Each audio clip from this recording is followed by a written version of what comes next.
Hi folks, welcome back to the channel. If you're new here, my name is Ben and I'm a photographer and videographer based in North Wales. This is my camera bag and today we're going to see what's inside it. I've not done one of these videos in about 2 years or so pretty much everything in here has changed since then. And one thing to bear in mind is that I shoot all sorts of photo and video work, so my bag setup will change daily depending on what I need. First off, the bag itself. This is the NOMATIC / Peter McKinnon camera backpack. I've had this just over a week now. You might have seen my previous video, which I'll link up there, which is just a very quick overview first impression of the bag. Little side note, I can't believe how many reviews I've seen of this bag. Anyone who paid for the bag will have had it no more than a week and everyone's been in quarantine. So how can you possibly review something that you haven't been able to use? I'm not going to talk too much about the bag itself because I will be doing a review, but I want to get a chance to get out there and use it before I give any thoughts. So let's get into it. First off, just inside the front compartment, I just keep a waterproof camera cover. It's a very generic thing off Amazon, but it's there if I need it. Into the main section. So first off, in the back panel, I keep an iPad Pro, which is right here. I've been using the 11-inch 2018 iPad Pro since July, and I absolutely love it. I can do pretty much most of my work on here. Most of my wedding photography edits were done on this last year. It's super small and lightweight, and it just goes everywhere with me. I'm also using it for my script for this video. To go along with the iPad, I also have a dongle, of course. This one's from Anker, who are a brand I really appreciate, to be fair. I've got quite a few just odd bits and pieces from them, and it's all been top notch. So this is a USB-C adapter for the iPad Pro. It offers another USB-C connection as well as USB-C power delivery, so you can be charging while you work, as well as 2 USB-3 Type A ports, a full-size HDMI port, and a regular and micro SD slot. Along with that, I've got another couple of USB-C cables, just a very short USB-C to USB-C, and another one as well with a USB Type A adapter on there as well. And all of this just means that I can back up to an external drive straight from the iPad wherever I am. Then I also keep just a standard USB-3 SD card reader, because you never know who you're going to be working with or what sort of hardware they have. And this is probably the old chef inside me still. I always have a pen and a Sharpie. You never know. And on the same theme, you never know when you might need some cable ties. In the top pocket, I also keep some lens wipes. These are the Zeiss ones. You've probably seen them before. This is just a very simple, generic business card holder. It just helps keep your cards clean and crisp, and I've lost count of how many times I've had to refill this. There's always someone to give a card to. And then you'll probably recognise this. This is the Polar Pro / Peter McKinnon variable ND filter. I went for the 2 to 5 stop in 67mm because shooting on Sony, most of the filter threads seem to be a 67mm filter, but it's a superb piece of glass. I absolutely love using it. Onto the main compartment. This is just a little accessory pouch from Timber. These cost about 25 quid. It's really nice and rigid. I'm positive nothing inside it's going to get damaged, and because it's clear you can see exactly what's in there.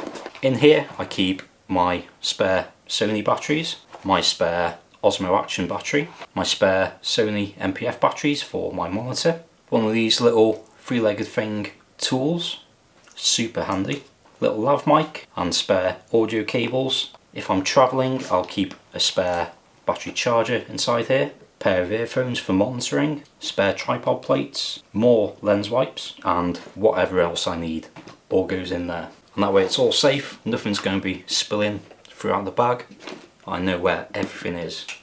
Next up, this is a three-legged thing L bracket. When I've got it packed away, I actually screw the two parts together just using the attached tripod thread. I used to use this all the time, but More often than not now, I'm not even using a tripod when I'm going out shooting, but having it in the bag in its own little pouch, it's there if I need it. And this is the Leatherman Wave Plus multi-tool. This is hands down the best multi-tool I've ever had. They've got a really nice blade to them. The changeable flathead to Phillips screwdrivers are really handy. A pair of scissors on there and all sorts. And then a pair of pliers for cutting those cable ties, and also being able to loosen any of those awkward rig attachments. Super useful tool to have. Next up is my main camera. I'm sure any previous viewers will know by now I shoot on the Sony a7 III. Shooting both stills and video, Sony a7 III seemed like the perfect choice for me at the time when I was switching to Sony, and so far I've been very happy. Attached right now I have the Sony 24mm f1.4 G Master. I've very recently got this lens, so at the moment it's always attached to the body. I'm a bit out of practice with my wide angle composition, so keeping it attached just means it's the first thing I think about when I'm eyeing up a scene. Next up is the Tamron 28-75 f2.8, which is attached right now. When I was looking for a simple zoom lens, I didn't fancy splashing out on the 24-70 G Master, but I still wanted that 2.8 aperture, so this was the perfect choice for me. I've been loving this lens so far, and I actually did a review about it a few weeks ago, which you can find up here. Next is the Sony 85mm f1.8.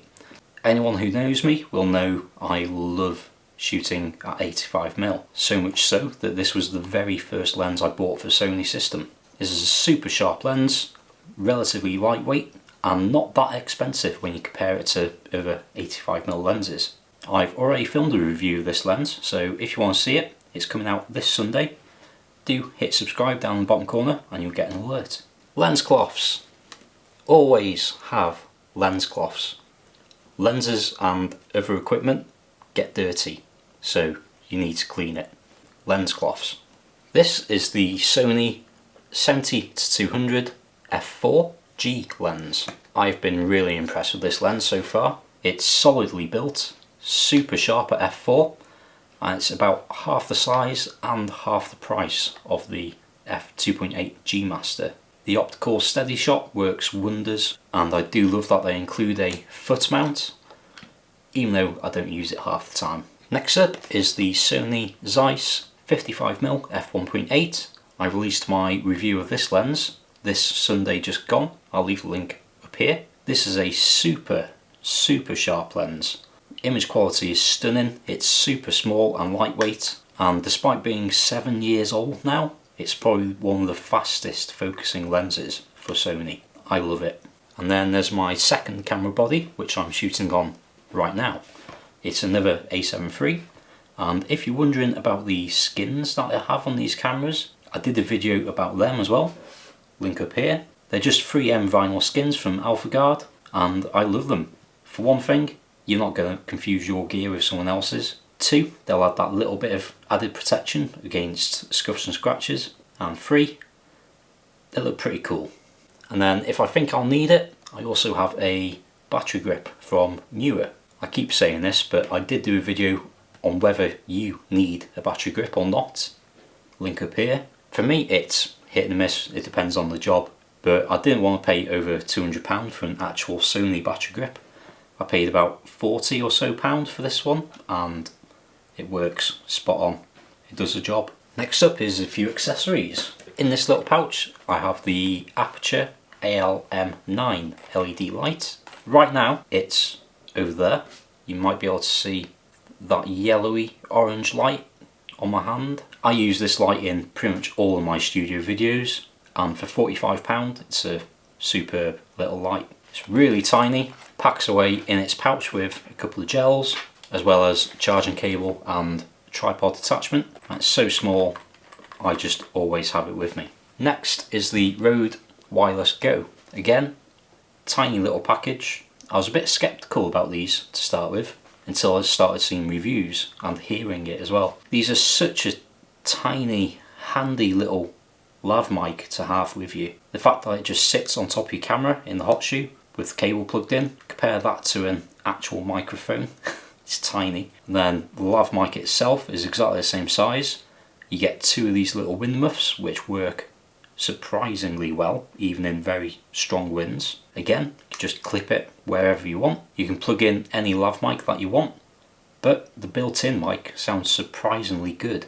Very nice surprise, these microphones, and this is what I use on any of my vlog videos now. SD card case. These are from Delkin Devices. Again, pretty small, lightweight, pretty strong. I'm never worried that these are going to break. And for me, these were super cheap as well. In local camera shop in Chester, I got two of these for £1. The main SD cards that I use are these Pro Grade V60 UHS-2 cards. These seem to work absolutely flawlessly on the Sony. I usually shoot in 4K S-Log2, and the read and write speeds of these are absolutely within limits. And then in terms of keeping your cards organised, very, very simple process. If a card is full, it's come out of the camera, it goes in face down, and any fresh cards ready to go are face up. Sounds like a really simple thing, you might not have thought of it yourself, but just make sure that you're not overwriting any footage, formatting data that you would otherwise lose. And then a toolkit. So this little case actually came with this little small rig folding tool set. So you got a couple of screwdrivers, star key, 4 different hex keys and a flathead. I also just keep a couple of spare screws in the side there, and that came in this case. Personally, I just keep this in my pocket wherever I go, so the case was going spare. And I noticed in this camera bag there's a little key loop, which was ideal for attaching this, just with a little carabiner. Inside I've just got a little GoPro screw, numerous Allen keys of different sizes, 2p a piece, a small screwdriver, and just a few different thread attachments of different sizes. And having all that in one handy little case attached inside the camera bag means I'm never going to be without any of this whenever I need it. This is a Anker power bank. It's 20,100 milliamp hours, and I just keep it inside the sleeve that it came with. I've got a micro USB and a Type-C cable, so it's just always ready to start charging. How many people know what this is? I do a lot of shooting at loud events such as wedding parties and live music concerts, that sort of thing. So when I'm shooting them, I always just take a pair of earplugs. I love music, I love listening to music, I love playing music, and I would hate to lose my hearing, so they always come with me. I use the Godox TT685S speedlight. I've been very impressed with this speedlight so far. It's far cheaper than any of the Sony speedlights or anything, and it works flawlessly in TTL mode, which is usually what I'm using. I also have a smaller Godox speedlight, which I used to use for my Lumix G9, and the two of them can pair up wirelessly, so if I need a smaller light just for a little bit of fill, that works fine. Then there's the Rode Video Micro. I absolutely love this microphone. It's a lot smaller, cheaper, and in my opinion sounds better than the Video Mic Go. Right now I'm using it as my reference audio. Most of the time I'm either using that or the Rode Wireless Go for my vlog style videos, or for any paid work I'll generally be using the Video Mic Pro Plus. And then there's the DJI Osmo Action. I absolutely love this camera. I'd only ever had one action camera before, which was a very, very bad £20 GoPro knockoff off Amazon, which is actually what I started this channel with. If you want to see the footage from that, go back to some of my first videos. You'll see for yourself how awful it was. But with this, I've been super impressed. It's so small, it's ridiculous not to have it in your camera bag. It's ideal for having on the car, either for talking to camera or for some time lapses. The stabilisation is outstanding. The audio is surprisingly good, and the front facing screen is a game changer. So as I say, my bag configuration changes daily. So let's say I'm just going around town, might go to a cafe or something, I want to do some work. These are the headphones that I bring with me. These are the Beats Solo Pro. These pack down super small, battery life is superb. I've been very happy with the audio quality, and obviously they're made by Apple, so working with the iPad or MacBook, anything like that, they pair straight away. Very comfortable, very happy with them. If I'm on the move and I need to do any backups or anything, the two main hard drives I'll bring with me are the Samsung T5 solid state drive. This is the 1TB version, and I've also got the 4TB LaCie USB-C drive. Again, these don't take up too much space at all, and with the numerous cables that I've got in the bag, I'm never not going to be able to get into them. If I'm out shooting video, then audio is a very important thing. For about a month now, I've been using the Zoom H5 audio recorder and the Rode NTG 4 Plus. The Zoom recorder itself is a great little recorder. It has the left-right stereo module on top, which you can also plug a lavalier mic into, as well as two XLR inputs at the bottom, one of which is being used for the Rode NTG 4 Plus. This microphone is fantastic so far. Like I say, I've not been using it that long, but I've noticed a certain improvement using this microphone. I really hope the audio is working now. And then I'll also be bringing a monitor. As mentioned, I shoot in S-Log2. I use a Small HD Focus 5 OLED HDMI version. This is great because I can load an SD card with my LUTs, and I can actually apply the LUTs to my live footage, which while shooting is great for getting a better idea of exposure. The monitor is sat inside a Small HD cage, which also comes with a sun visor, and the whole lot with cables and visor, cage, everything fits perfectly inside this little leaf filters pouch. I don't even own any leaf filters anymore. I have two of these little tripods. They're both exactly the same, just different colours. They are the Manfrotto Pixie. A tiny little thing, costs about 20 quid or something, and as long as you just keep tightening the screws in the bottom, they are super sturdy. I used to be able to use this with my old Nikon D750 with the big 16-35mm lens, and they would keep it steady, no problem. These are super handy to have for anything really, whether it's for lights or a desktop microphone stand. These have all sorts of uses. It's very rare now that I use filters for photography. If I do, I'll generally just use the Polar Pro Variable ND, but if I'm going out specifically to shoot some long exposure photos, then I will take this. This is the Format High Tech Firecrest system. It's a fantastic filter system, but like I say, I don't use it much at all. It has a built-in circular polarizer, which you can adjust using a knob on top. I've just got one or two square NDs, and I do have a load of graduated filters, but I've probably not used those in over a year now.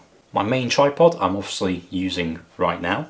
It's the Manfrotto 190 X Pro 3, X Pro 4. Right now, when I'm shooting video, I'm using a Manfrotto video fluid head, or if I'm just shooting stills, I'm usually using my Manfrotto Arca Swiss head. I do also still have my old Manfrotto B3 tripod.